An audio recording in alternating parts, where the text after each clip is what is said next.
everyone. Thank you so much for coming. I am not going to try to introduce these fine people myself. I'm going to kick it to them to self-intro. But we're hoping to have a roving conversation today and, keep it pretty informal. Mainly so our panelists know we can do back and forth. We don't have to be so structured. But if we could start off with going down the line, starting with Jamie, just introduce yourself and company you're affiliated with, and fun fact about yourself if you feel like it. Sure. My name is Jamie Wilkinson. I'm an American computer programmer and co-founder of Glif.app, which we call an higher prompts, no-code AI sandbox, make it easy to build little AI workflows and apps. Fun fact about me, I'm from Arizona, and that's NYU, like a lot of other panelists tonight, actually. What's NYU? Community college. Oh, there we go. Got it. Preeya? Yeah, hi, I'm Preeya. I'm the COO at Beehiiv. Beehiiv is an email newsletter platform. I've been at Beehiiv for about 2 years now. And then prior to joining Beehiiv, I was at CM Group, which is now Miracle. It's a portfolio of email companies. So I was at Sail Through, Campaign Monitor, a few of the other brands. So between CM Group and Beehiiv, I've been in email for the last 8 years or so. I don't think I'm a very fun person, so I'll be your fun fact. But I also went to NYU. Nothing's more fun than email, though, as we know. I did not go to NYU, but I'm leading the senior co-founder of Symphony OS. We've taken all our tools, today's freelancers, today's online businesses and artists need to market themselves and centralize it into one AI-powered platform. It's almost like the Canva for digital marketing, if you will. I guess my fun fact, not NYU. I spent the last 10 years of my career in LA before moving here, working with major labels and major label artists, folks like SZA, Travis Scott, a dozen plus Grammy nominated projects. And then we kind of took everything there and automated it into this platform we're building out. So excited to share all our knowledge and hopefully it's fun for y'all. Sure. Hey guys, I'm founder of a company called WOMBO. We make super powerful apps, AI creation tools that are extremely easy for anybody to use. Products had over 200 million downloads. Dream was one of the first text-to-image products on the market. And was Google's analyzer. My fun fact, I did not get on YU and I've never smoked meth. Can you go down the line and say who smoked meth? Just kidding. That's a second panel. So the first question, it's a little boring, and I know that we sort of just mentioned it a little bit, but just to level set, how are you specifically utilizing AI in your company right now? Because I know AI it's a bit of a buzzword. It means different things to different people. So, within the context of what you're working on, how does it figure in on your end and also on the consumer-facing side? My product's entirely AI. Is extremely expensive to run because of that. And so we're trying to build kind of a creative tool that leverages a lot of the new capabilities that we think a lot of these generative models allow for. So we talk a lot about AI native media, but we have no business at all, and it's strictly an entertainment product. Fantastic. We'll actually be auctioning off an NVIDIA chip, so check under your seats, and hopefully you got the lucky number. So Beehiiv is a content creator platform. It's not an AI tool, but we have found a few ways to weave in AI into the platform. So for example, in our email editor, we have a whole toolkit of AI features. So for example, if you drop in a block of text, you can change the tone, change the length, check for grammar, punctuation, even change the language of the text. We also have an AI image generator, just a few small things to make the whole newsletter creation process a lot easier for our customers. And then what we're working on, which I'm super excited about, is if you're not familiar with Beehiiv, we're an email tool, like I mentioned. And one of the features of the platform is what we call the ad network. And so publishers who are sending their emails on Beehiiv, we provide them with sponsorship opportunities. And so right now we use an advanced set of filters and tagging to find the right brand sponsors for the right publications. But the goal is to eventually move to a full AI ML model where we can take millions of data points on historical performance across newsletters, ad performance, campaign performance, all of that, and figure out what ads to show to what readers and what newsletters. So just starting to lay the groundwork for all of that, and should be launching that pretty soon in the next few months. So speaking of ads, who's here has run Facebook ads before? We have fun doing it. That's what I expected. So the whole process of running digital marketing, paid marketing has always been very multifaceted, right? Like you can go and post your post and get 0 clicks that are good. Or you can hire an agency or learn Facebook ads yourself. It's a very deep, dark art. So what we're kind of doing is we're taking all the data that's out there around US online brand. Let's say you have Instagram for artists, Spotify, SoundCloud, Apple Music, Tidal, Beehiiv, your CRM, your Shopify, email list, everything. We built one platform where all that data lives, and we integrate it directly into every ads platform, Instagram, Facebook, YouTube, TikTok, things like that. So the way we're using AI is essentially replicating the processes of a marketing agency, but using different agents that talk to each other. You might hop in here, you have an agent that's entire goal is to look at all your data and summarize and synthesize who you target with your ads based on that. We have an AI that goes out and reviews that data, then publishes the ads directly. Then we have an AI that goes out and analyzes the stats and reports them back to you. It's almost like the entire workflow you would train or hire a marketing agency for become a tech that does every piece of it and has all the data centralized. The goal is like, instead of going to Facebook and everyone putting your hands down, you can just go on this platform and be like, I want to run my ads to grow my emails on Beehiiv, and Sync automatically has the steps to get it done, and you click one button and it starts running the ads for you. That's really how we're envisioning using AI for everything. So WOMBO uses AI in 2 ways. The first is in our products. Our products are content creation tools, which are designed to be easy to use and inherently viral. And so what that means is we create some kind of beautiful but simple interface around some AI pipeline that we've seen entertainment or viral potential. Let's say it's image generation. Put that in a highly optimized infrastructure so people get results quickly and easily, incentivize them to share that content, and you've got a product which is kind of driving its own reality. Dream is an image generation tool. We've got another product called WOMBO.ai. You take a selfie and it shows you what you would look like if you were extremely muscular, fat, or maybe Kim Kardashian, or any number of things. And we had a third product, but it was new because we didn't have these processes. The second way in which we use AI is to improve the operations of the company itself. And, this started pretty innocuously with employees using ChatGPT to help them with shit. Nothing, too revolutionary. But over time, we've integrated these workloads more deeply into the way we run the company. Or now we have agents that are tracking everything that's going on in our Discord server, seeing the status of every task, updating it in linear and real time, and occasionally giving a helpful recommendation.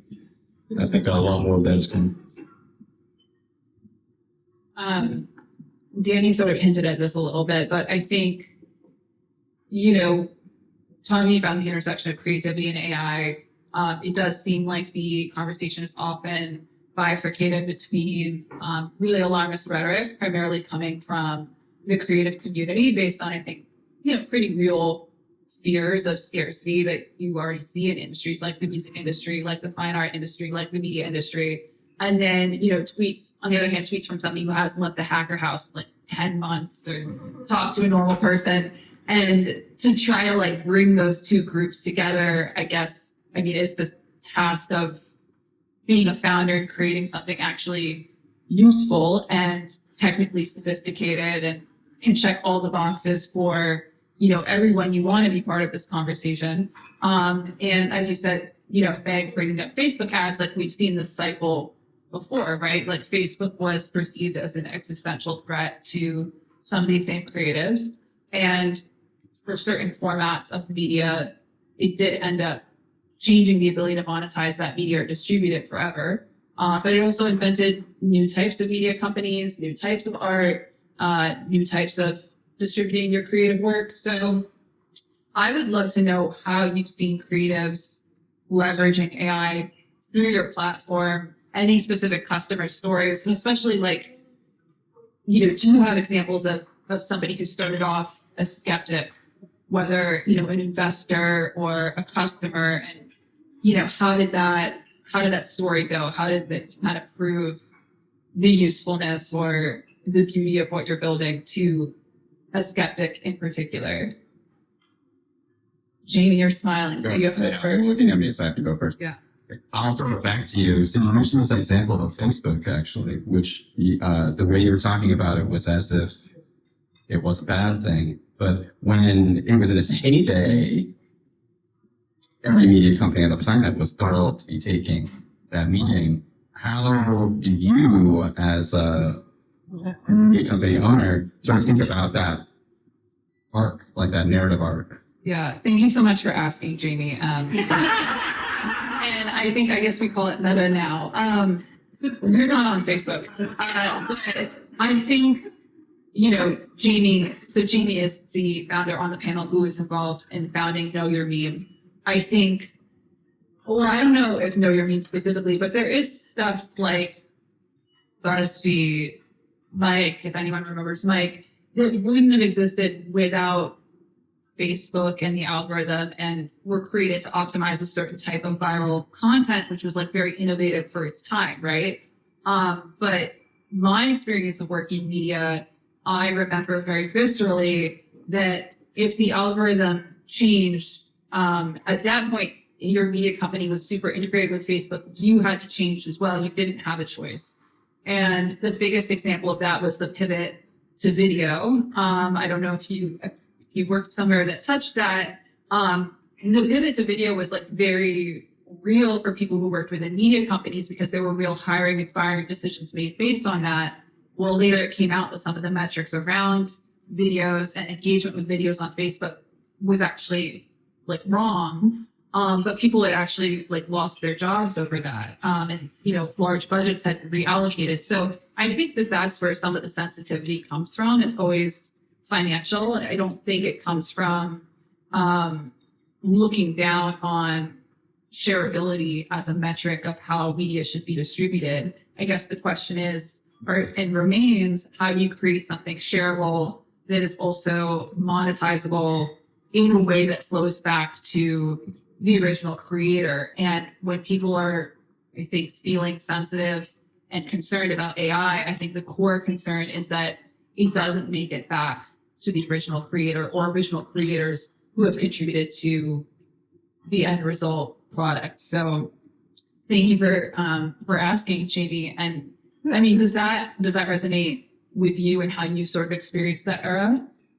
Yes. And I really like the way you focused on basically the money as being kind of this critical piece of it, because as much as I think people get upset about or focus more on sort of the practical, like what you see part of the process. When we talk about creativity and AI, it's like this image took me 50 hours, that image took you 3 seconds, is maybe just a conversation about money and sort of like where the flow of value goes to and where the flow of credit goes to. And I think that that's sort of probably a more important piece that you're talking about than necessarily sort of about like what the film camera allows you to do that, sketching things on paper didn't allow you to.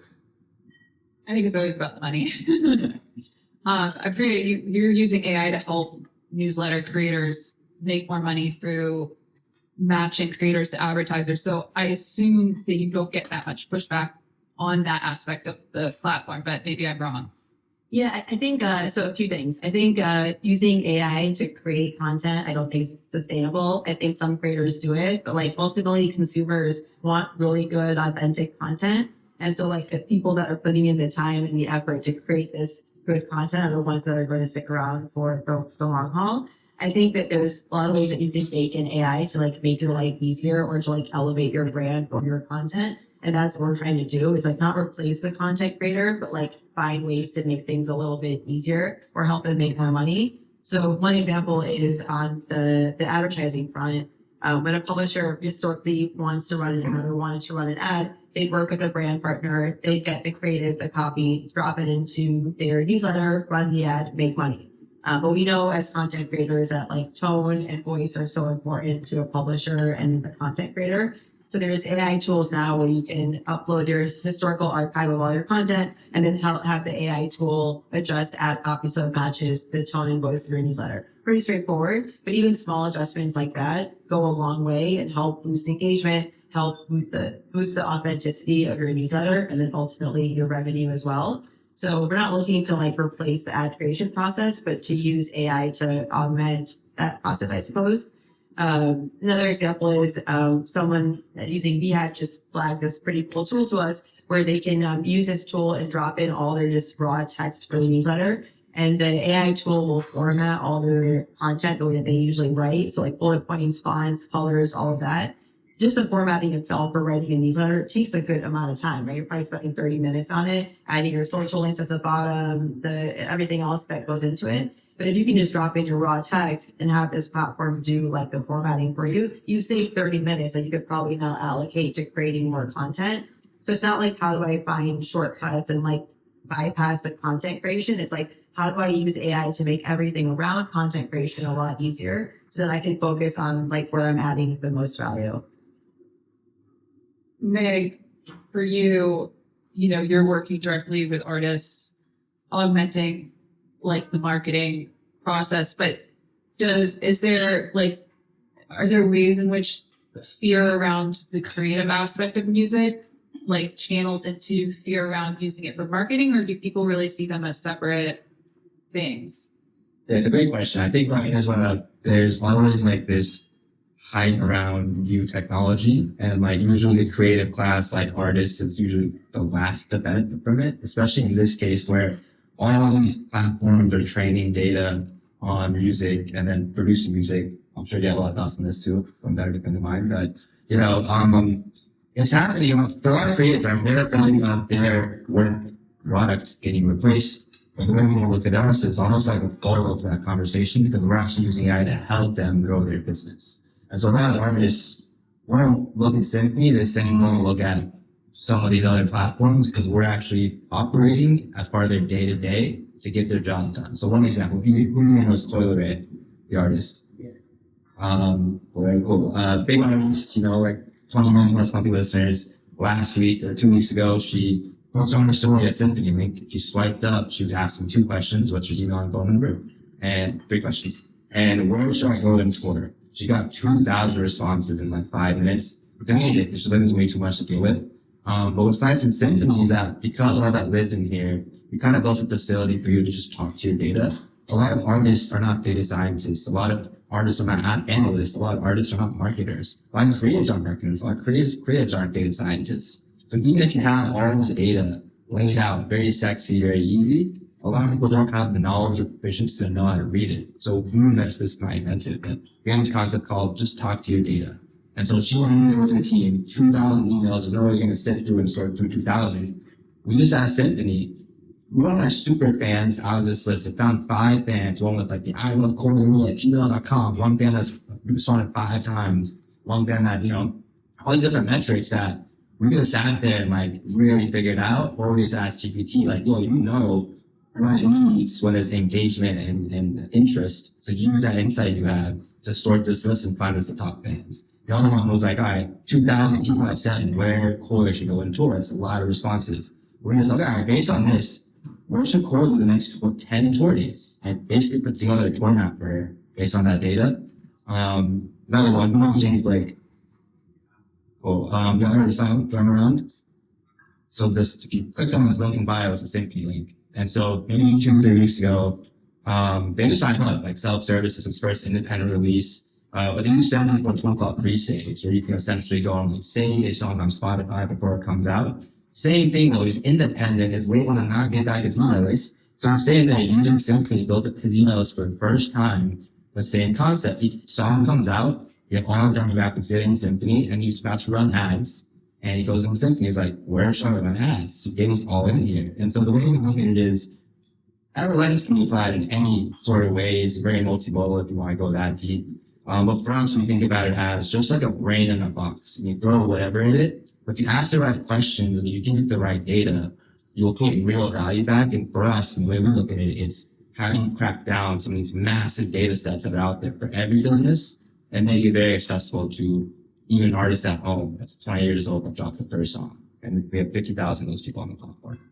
Are you specifically reaching out to artists without labels? They just sign up. That's the one, Ben? Does it? How much? I mean, your WOMBO is very democratic. I would say, like everyone loves taking selfies. Everyone loves doctoring their selfies, making it even easier. So maybe you don't have to do that much convincing for your consumer, but I don't know. Is there any sort of creative panic that has come up and kind of touched your business model, or are you just floating above it? I would say we're floating above it. So, I mean, we're using image generators, which are trained on stolen work from artists, basically. And not just the same thing is happening in music, the same thing is happening in every genre right now. The way I see things playing out more broadly, AI is only going to keep getting better. It's the worst that they'll ever be today. They'll be able to do all the creative work between, generating any kind of media. They'll be able to do the intellectual work to sort of arrive at a vision or a concept. And it'll reward creatives not for craft, but for vision and idea and that sort of thing.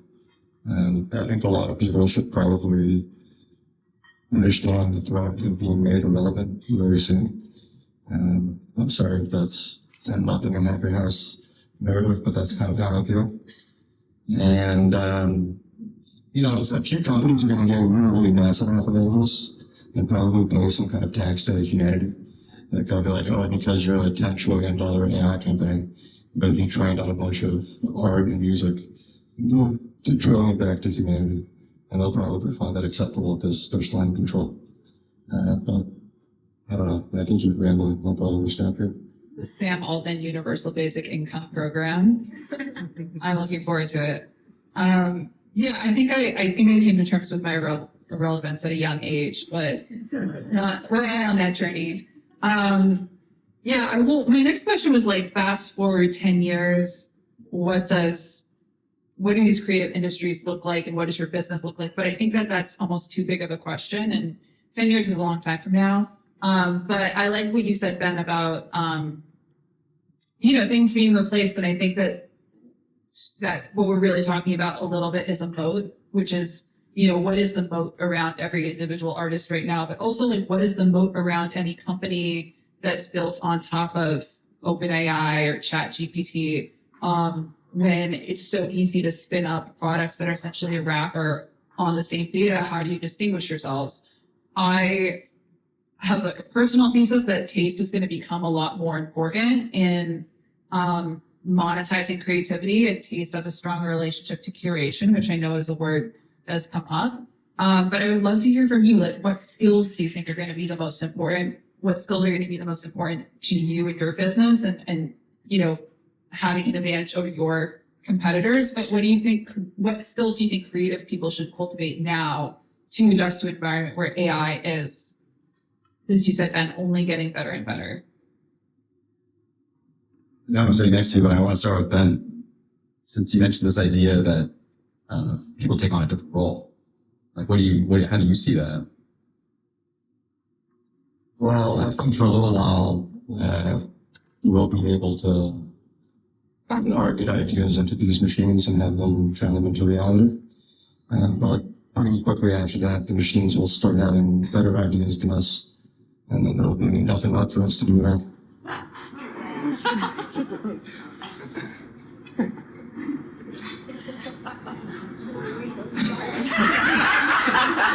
This is the hacker house. You keep straight in the hacker house.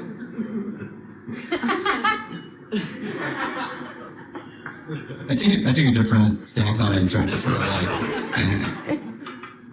what it allows people to do that they couldn't necessarily do before, or the thing that we really try to focus on with the areas that we play with are not necessarily creating like something that replaces what a professional might have done before, which is like a really common business model. Like at the expert eye, I take existing process and I make it more efficient and make it cost less.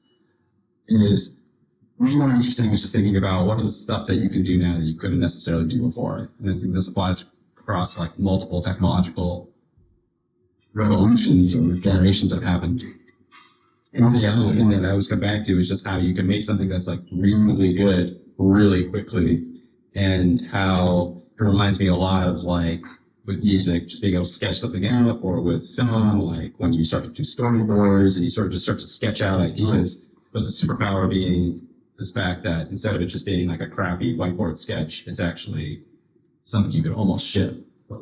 And I'm not losing track of the question due to the spice, but That's okay. Actually, our next question was, what are new business models that could come out of the AI revolution? And is there a role for Web3 in this? I know not all of you work in Web3 or the blockchain, some of you have in the past. But yeah, I guess if we're talking about what kind of work exists, will we be working at all? Will we be on the green juice IV drip?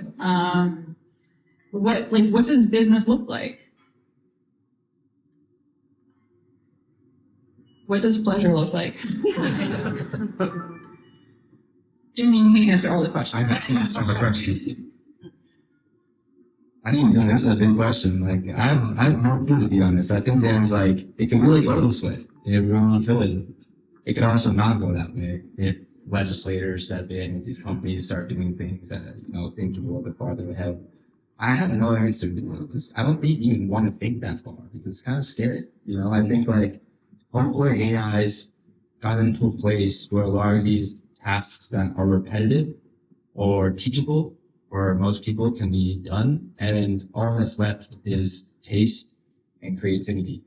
So like one thing I think about a lot is like how music has changed in the last 10 years. I came to music in 2016 before this wild world we live in with like TikTok and all this saturation.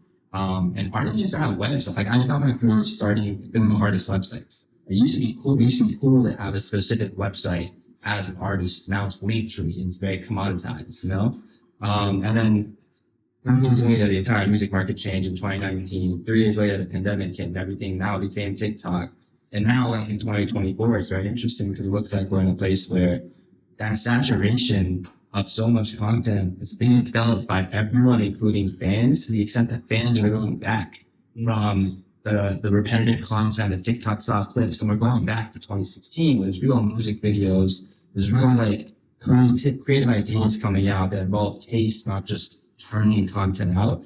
So I think that's the main thing about tech, right? Like where tech goes, software development is about to become, over time, very commoditized. It's not about the idea. You can just build it, you just make it. So I think taste and your ability to have discernment of what good taste is I think the only thing that's going to change, because you can carve on like anyone else to build Linktree, Symphony, these companies, right? Not being out here, you have stuff going on. Anyone can build whatever. So in the world, anyone can build whatever. All that matters is your taste and also how well you convince people to back your thing, marketing and storytelling. I have another theory that I can, you might be talking. No, I don't. Then I have a question for Preeya. Okay. And we have this thing that we call creation is the entertainment. And it's getting back to this idea that like talking about your dreams is really interesting only to the speaker. We're just kind of like talking about that. But the idea being that the actual output of it is not the important part of what you're doing. The fun is creating the thing. And that one of the things that generative AI really opens up is this ability to create things. And in a way where you don't need to spend how many hours learning how to use Photoshop or try to build an audience on Instagram, you can actually just sit down with the machine and create something that's like pretty good quite quickly and interestingly. And that's actually the fun part. And we kind of came to this thing thinking about sort of like what we enjoy and how looking at other AI outputs is actually not that interesting most of the time. And how that is maybe not actually the asset that accrues the value, so to speak. And that it's actually sort of just the creative process and allowing more people to participate in the creative process that is kind of the interesting thing that maybe that's what accrues the value. So, and the existing example that I always use for this is that most people who buy a guitar are not trying to get signed to a record label necessarily. Like in the back of your mind, you kind of like a little bit. Like maybe I'm the next Justin Bieber or whatever. But most people who are learning music are learning music for the sake, like for the joy of playing music for the most part. And I think in that same way, that kind of like digital creative process is potentially sort of what this opens up. Yeah. Devil's advocate.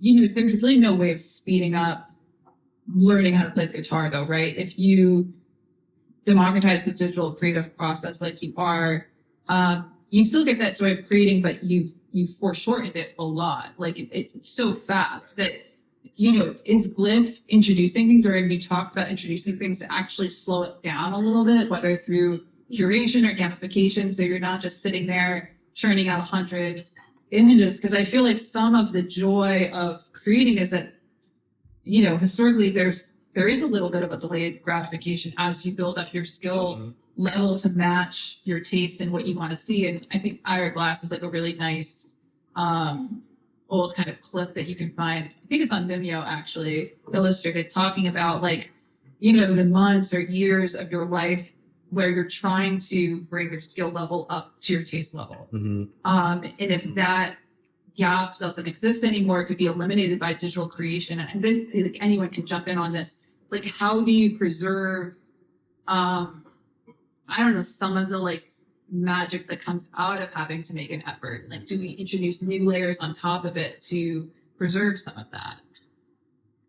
Yeah, I think a lot of the changes actually almost heighten the magic, where media and tech have changed so much with, every passing month, every passing year. And I feel like every big change removes a lot of blockers that used to exist in different industries or specifically for content creators.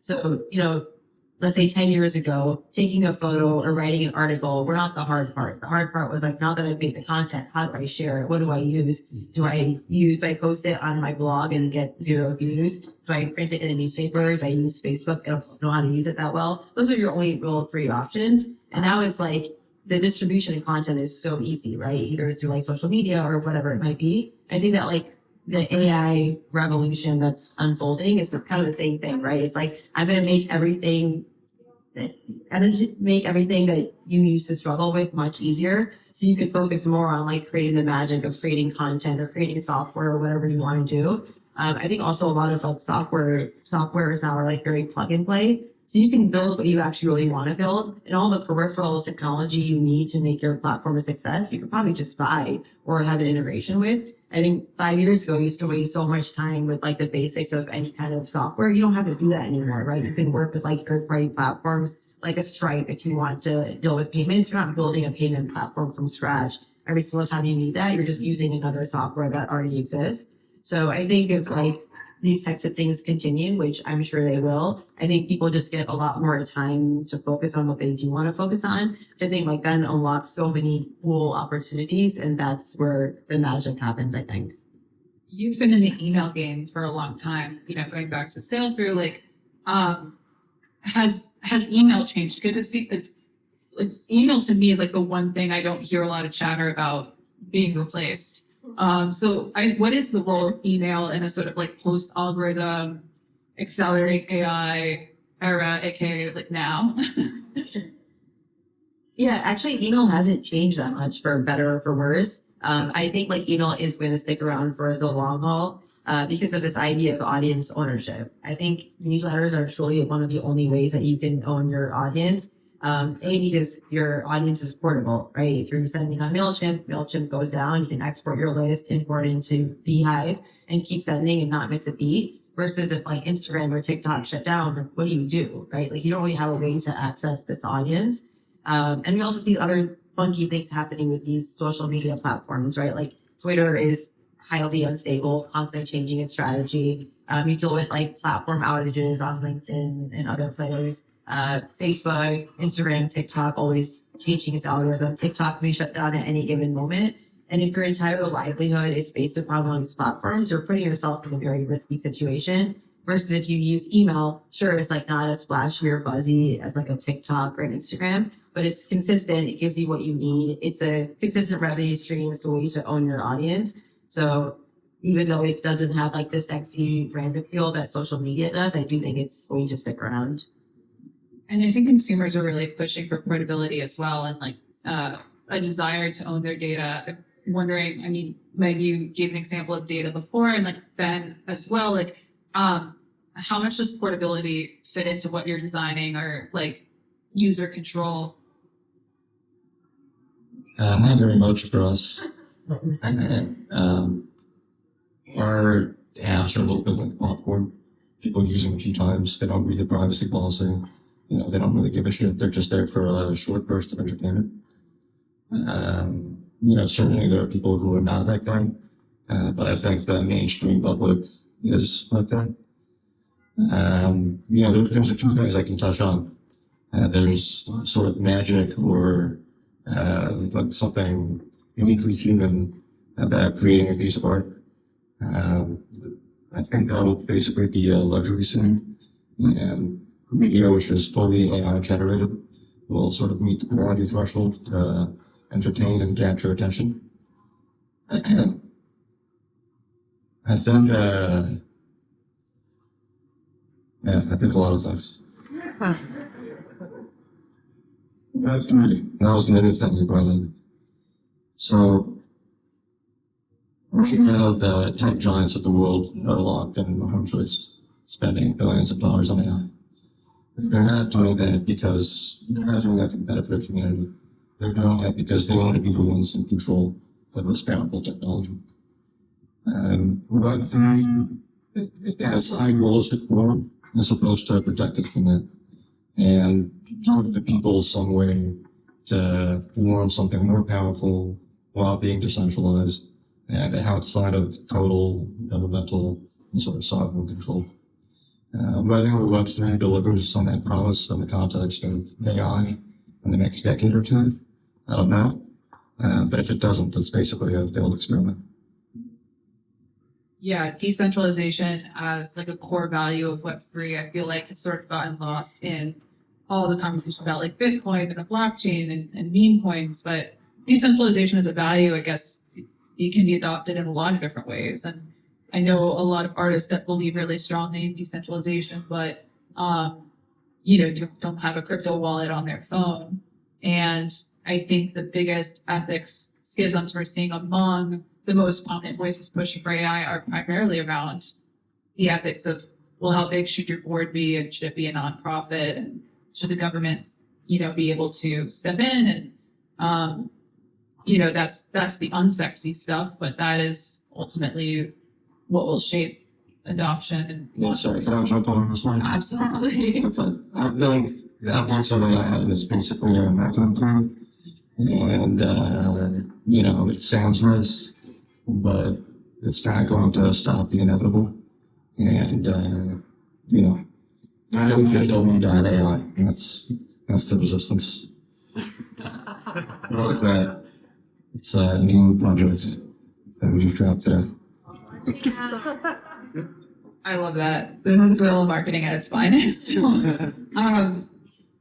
This question is like really, this question comes off some discourse that I saw bubbling up last week on Twitter, X, excuse me. But I think has been bubbling up for a while, and it's about software. And going back to the story that I was telling about the pivot to video era and media, obviously social media was not an existential threat to software. I think it, if you look at the FANG companies, it underscored the value of software. AI is the first technology in my lifetime that not only threatens to make creatives obsolete, but software engineers obsolete in some ways, and basically forces both types of workers, creators who have historically been kept separate, hacker house in the studio, to cultivate taste in their own way. And we covered this a little bit in Dirt, but then you implied this, that there's a new category of luxury created above whatever can be created by AI. And I think that goes for bespoke software as well, which is like a word, luxury software, bespoke software. Are phrases that I've heard thrown around really for the first time I've ever heard that in the last 6 months. So the discourse last week specifically kicked off with an essay that was a Google Doc that's at the end of that's called the end of software. I saw somebody jump in with one called the beginning of software, and a lot of venture capitalists trying to get their theses in the quote tweets. But I would love to hear from you. I know we're on various levels of technical capability and technical roles here, but there's something very interesting about artists and software engineers grappling with a similar issue. I think there's potential to bring two groups who have historically been kept apart together. So I'm very curious to hear what your perspective is on how this changes the way software is created, and if it's more relevant to you, like the way that it's implemented.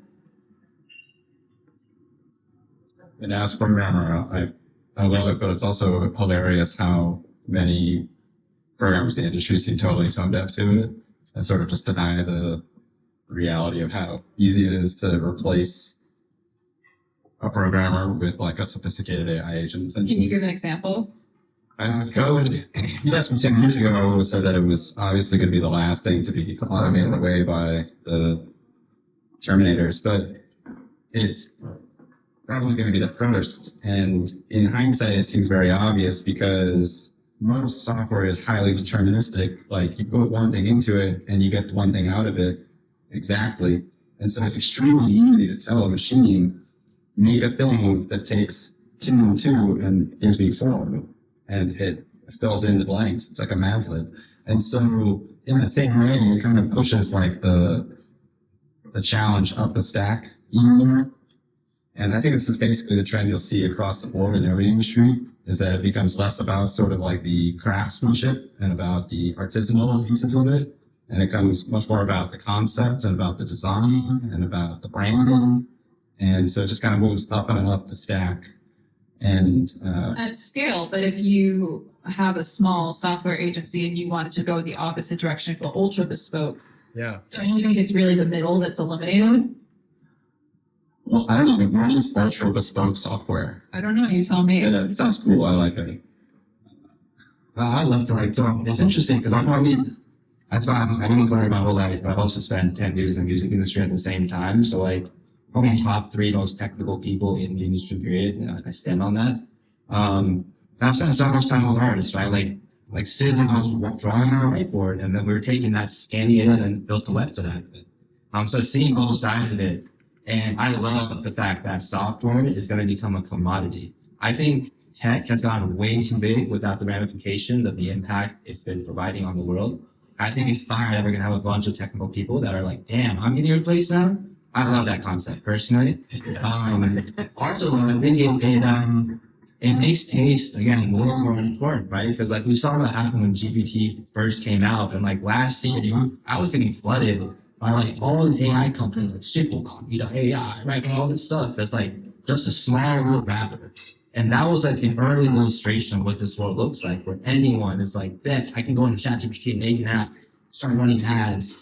And then half them flop because no one cares because it made a thing.